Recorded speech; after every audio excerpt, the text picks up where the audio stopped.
জিনিস আপনাদেরকে বুঝেই দেখুন। এইবারে দেখুন দু নোক্তাওয়ালা অক্ষর কটা আছে আপনারা দেখুন।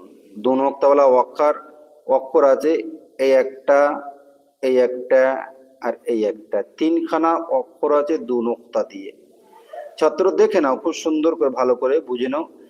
দু নোক্তা, ধরো এইখানে দু নোক্তা অক্ষর আছে, কিন্তু অক্ষরটা দেখেছেন কেমন, এর উপরে দু নোক্তা। এখন দেখুন এই অক্ষরটা দেখুন, এই অক্ষর আর এই অক্ষর আর এই অক্ষর, এই দুটোর সাথে কোনো মিল নাই, তাহলে এর উপরেও দু নোক্তা।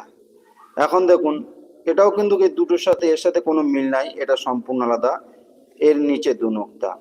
তাহলে এটা ইয়া হয়ে গেল, ইয়ার নিচে দু নোক্তা। সবসময়ের জন্য যখনই দেখবে কোরআন শরীফ পড়তে যে যদি নিচে দুটো নোক্তা থাকে সেই অক্ষরটা ইয়া হবে। ইয়া ছাড়া ব্যতীত আর অন্য কোনো অক্ষরের নিচে দু নোক্তা নেই। ঠিক আছে।